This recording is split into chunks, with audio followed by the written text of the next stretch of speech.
Bonjour à toutes et à tous et bienvenue dans votre émission Être une voix pour les sans-voix. Cette fois, on peut le dire, puisqu'on a la voix des sans-voix avec nous sur ce plateau ce soir.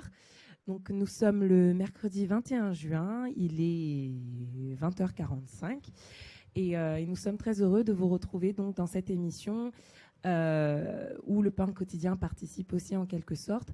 Et nous allons aborder un sujet, comme vous avez pu le voir dans le slide qui annonçait l'émission, qui concerne les camps de réfugiés qui se trouvent donc actuellement au Congo, pour l'un à l'est et pour l'autre au centre du Congo. Et nous allons parler plus précisément de ces camps de réfugiés et de ce que nous comptons au niveau de la Voix des sans-voix faire pour pouvoir apporter l'aide que l'on peut aux personnes qui s'y trouvent. Avant d'aller plus loin, nous allons remercier le Seigneur pour ce moment et nous allons donc tout simplement prier et remettre ces instants entre ses mains.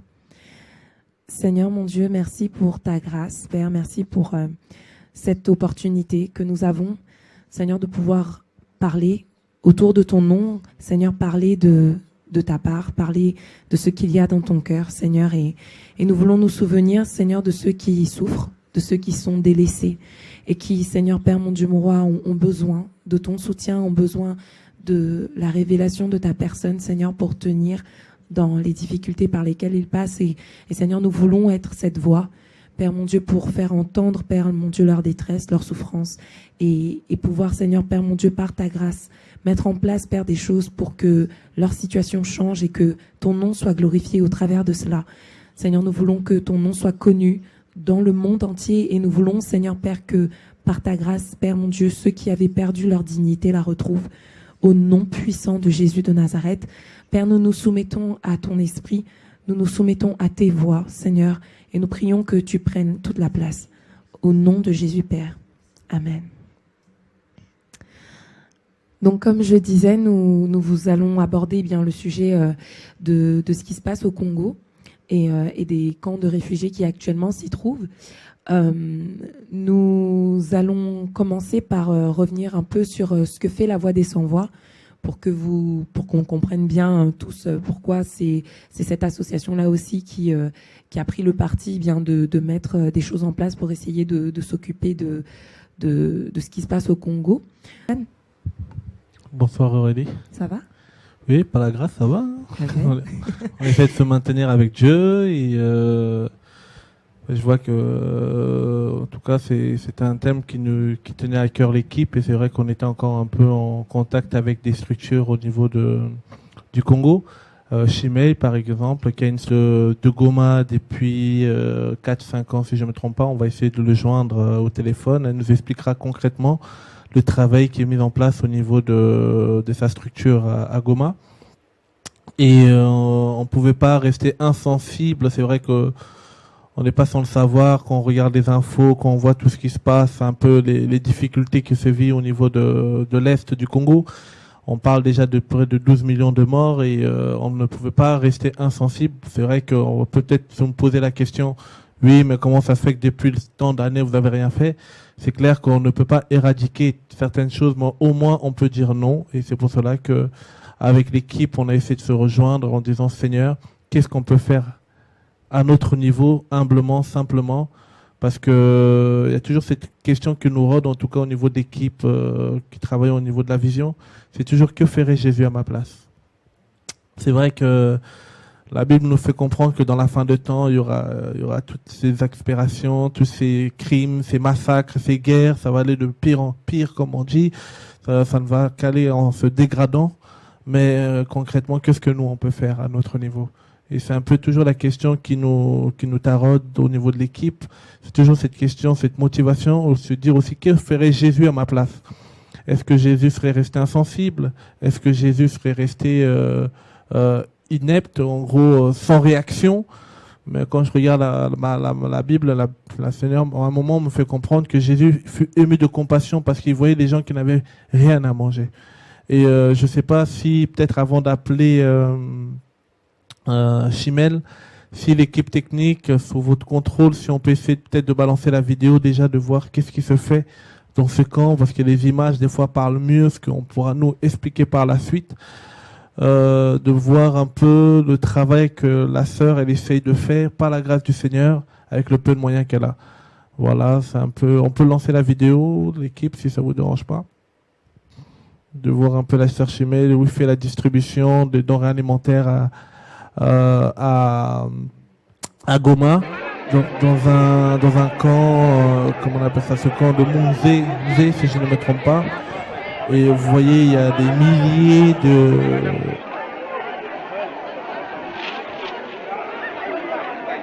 alimentaires. Et elle le fait ponctuellement. La vidéo elle tourne toujours, l'équipe technique? Ok, excusez-moi. Elle le fait ponctuellement, elle essaye en tout cas de soutenir avec son équipe sur le terrain. Avec le peu de moyens qu'elle a, elle n'a pas de financeur, elle essaye en tout cas par la grâce du Seigneur de continuer le travail. Et c'est de ce fait-là, nous a interpellé en nous disant est-ce que on pouvait le soutenir dans ce combat-là. Et comme nous ne sommes pas là pour créer le royaume du pain quotidien, encore moins le royaume de la voix de sans voix, comme au paradis, il n'y aura pas de compartiment au pain quotidien, c'est pour cela qu'on est dans le royaume de Dieu. Et en étant dans le royaume de Dieu, s'il y a des personnes qui font un énorme travail, on est toujours là pour soutenir et pour encourager, et que le Seigneur encore, voilà, continue le travail qui a commencé avec elle. Des milliers de familles qui vivent sans revenus, qui sont dehors, qui sont dans un camp de réfugiés. Un camp de réfugiés, ça veut dire qu'on vit dans des petites cabanes et on essaye en tout cas de survivre parce qu'ils fuient la guerre dans des régions de Goma. Par jour, en tout cas, on nous parle de milliers de morts et la sœur, elle était vraiment encouragée de savoir qu'en tout cas, Dieu répond à ses prières. C'est pour cela que, si Dieu permet, le 28 juin, nous mettons en place un campagne de soutien pour soutenir le travail qu'elle est en train de faire avec son équipe. Il y a des missionnaires qui vont aller avec elle pour confirmer simplement le travail. C'est ça, c'est-à-dire qu'on ne peut pas rester insensible. Comme on voyait la vidéo, j'ai dit ok, on y va. On a mobilisé l'équipe. On a dit à l'équipe, est-ce que vous êtes d'accord? Bien sûr, parce qu'on travaille en collège. On n'impose pas les choses et je bénis Dieu de la sensibilité de l'équipe, de la voix de son voix qui ont voulu accompagner la sœur dans ce travail énorme qu'elle essaye de faire avec le peu de moyens. C'est des projets à court terme et à long terme. Du court terme, effectivement, on est peut-être sur l'urgence, le soutien denrées alimentaires, et du long terme, on va essayer de la voir. Elle essaiera de nous expliquer directement. Je pense qu'elle est au téléphone. On va essayer de parler avec elle. Et Aurélie, tu essaieras de poser les questions à Chimay. Voilà. Allô, Chimay?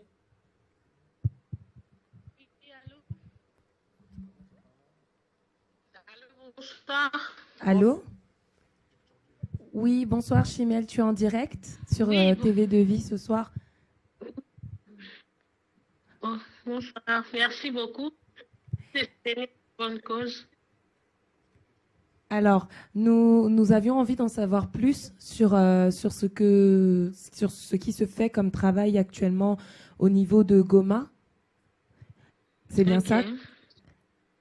Alors, est-ce que... Au fait... Oui, je t'écoute. Nous t'écoutons.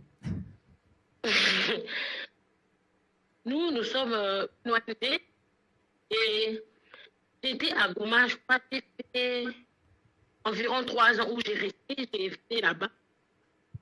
J'ai eu, comme depuis tout petit, j'avais envie d'aider les gens, donc j'ai eu à aller visiter là, seule d'abord, et visiter, voir un peu comment cette personne-là vivait.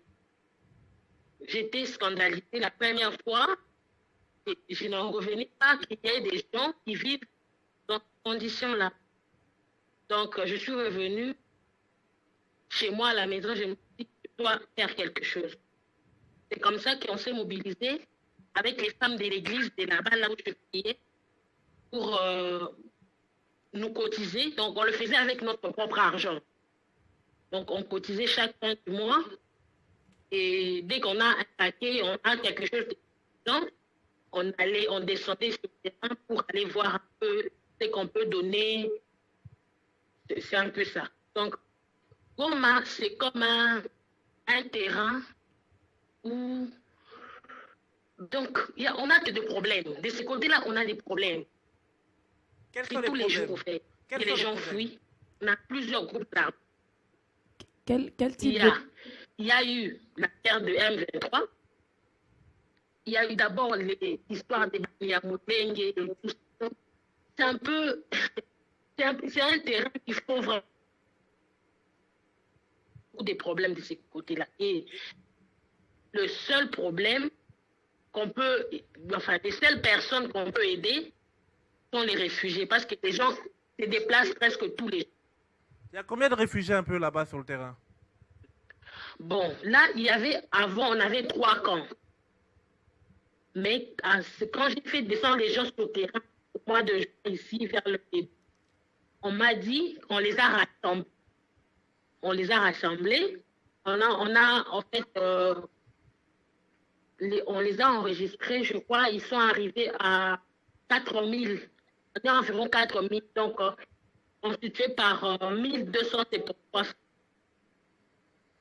4000 ménages, 4000 réfugiés en tout cas au niveau de Goma. Oui. Comment ça s'appelle le camp là-bas? Mugunga. Mugunga à Goma, ça veut dire peut-être on a des frères et sœurs qui sont dans le secteur de Mugunga et qui peuvent nous soutenir. Et quels sont les besoins concrètement en court terme et en long terme? Le besoin à court terme, c'est les denrées en ligne. Ils ont besoin du sucre, du sel, du lait, de l'huile s'il est faut. Bon, là, c'est vraiment aussi, le budget est vraiment large. C'est des choses primaires. Généralement, oui. Pardon? Des choses primaires, quoi. Oui, des choses primaires. À court terme. Donc, on peut les soutenir avec ça et des couvertures. C'est très important pour les enfants parce qu'il y a des gens qui dorment à même les sorts. Les couvertures, vraiment, c'est qu'on est bienvenus. D'accord. Et à long terme? À long terme, on pensait, parce qu'on a élaboré plusieurs projets, on pensait à la formation. La formation, ok. Oui, des jeunes et à l'agriculture. Comment les aider? Parce que ce sont des agriculteurs aussi. D'où ils viennent, ce sont des éleveurs, des agriculteurs et tout. Donc, quand ils arrivent là, ils abandonnent leurs réserves et tout. Et ils se déplacent. Mais là où ils sont, comme c'est grand, ils peuvent se prendre en charge avec des outils maraîchers.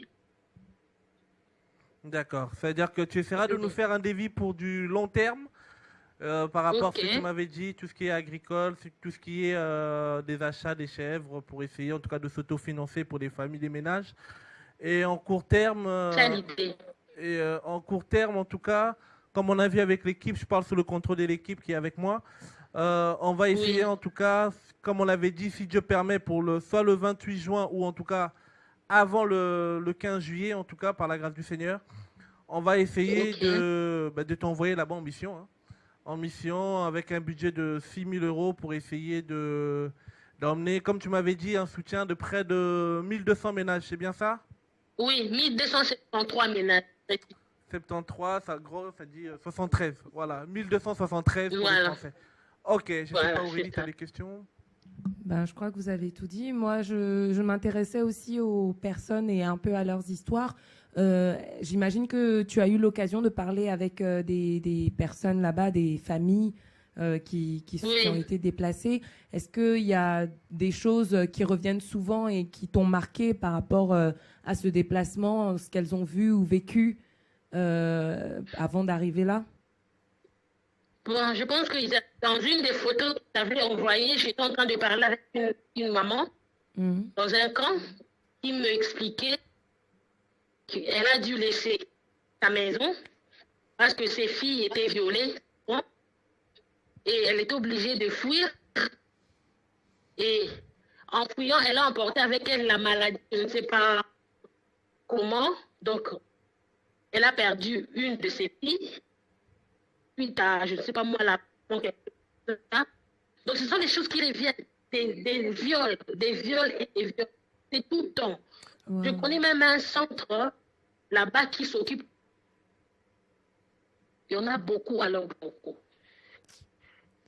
Et quand on apprend qu'il y a 12 millions de morts, comment ça se passe? C'est vrai, c'est pas vrai? Toi qui as l'habitude d'aller là-bas à l'Est. Bon, moi j'ai l'habitude. Je ne pense pas que quand on dit 10 millions de morts, bon, c'est vrai que moi, dans les villages, là, je n'arrive pas. Mais avec les ONG qui travaillent aussi sur le terrain, sur les statistiques. Est-ce qu'il y a souvent des massacres là-bas ou pas? Il y a souvent, parce qu'on le voit et on entend. Par exemple, là, il commence encore à avoir des camps de réfugiés au niveau de Kassai. Il y a des massacres. Okay. Oui. Okay. Oui. En tout cas, ben merci beaucoup, Chimène, et on essaiera de... Kassai, oui. Ça, c'est vrai. Les massacres... Ok. Ben merci en tout cas, Chimène. Nous, on essaiera de s'organiser au niveau de l'équipe. Je ne sais pas si vous avez d'autres questions, Xavier. Non. Non, ok. En tout cas, bon courage. Mais ça dans la prière, et je pense que le Seigneur nous accompagnera par rapport au travail que nous allons essayer, par la grâce du Seigneur, de mettre en marche avec vous et l'équipe là-bas sur le terrain. Ok, merci. Pour les téléspectateurs qui nous regardent aussi, ben, si vous avez des questions à appeler, on vous passera tout à l'heure chez mail, posez vos questions du travail qui se fait. Bon, en tout cas, elle travaille non pas simplement dans le camp des réfugiés, elle va aussi dans les hôpitaux, si je ne me trompe pas, pour voir des familles. Quels sont les autres travaux que tu fais là-bas?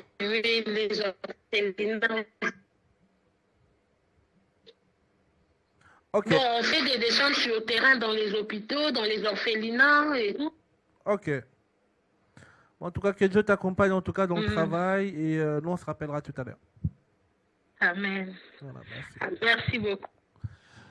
Ben voilà la triste réalité de ce qui se passe. C'est vrai que quand on est rentré en contact avec l'équipe, on s'est dit ben qu'est-ce qu'on peut faire à notre niveau, bien sûr. On a voulu aussi vous interpeller, c'est pour cela qu'on a voulu aussi faire l'émission, se dire qu'est-ce qu'on peut faire. Est-ce biblique déjà? La vraie question qu'on peut se poser. Est-ce biblique de vouloir toujours aider les gens, être dans la cistana ou pas? Parce qu'on se dit, est-ce que Jésus prend à cœur ces personnes? Mais voilà, donc n'hésitons pas et que le Seigneur vraiment fasse. Je sais que beaucoup ont été interpellés sûrement ce soir, moi y compris. Et vraiment que le Seigneur nous inspire encore et que cette flamme-là brûle toujours pour lui, pour pouvoir faire avancer son œuvre. Donc voilà, merci à tous pour votre attention. Et si tu avais quelque chose à rajouter? Non, c'est bon, je pense que le Seigneur nous aide en tout cas. On vous retrouve à la prochaine émission. Être une voix pour les sans-voix, avec peut-être une nouvelle thématique, comment le Seigneur va nous conduire. Et ça sera des temps, des fois, de réflexion, des temps d'actualité expliquée, ou ça peut être un temps de partage, un temps de témoignage, comment le Seigneur va nous conduire. Mais en tout cas, on ne change pas l'équipe qui gagne. C'est pour cela que par la grâce du Seigneur, c'est toujours la même équipe. Hein, Aurélie, Xavier, Daniel, Raphaël, toute l'équipe. Merci Seigneur en tout cas, et tous ensemble, avec d'autres encore qui vont nous rejoindre par la grâce du Seigneur, nous essayerons de continuer le combat au nom puissant de Jésus-Christ. À très bientôt, que Dieu vous garde, nous garde tous. Merci de prier pour nous, nous avons tellement besoin de vos prières, mais ce qui est sûr, nous ne sommes pas de ceux qui se retirent pour se perdre. Nous irons jusqu'au bout au nom de Jésus. Que Dieu nous garde, à bientôt.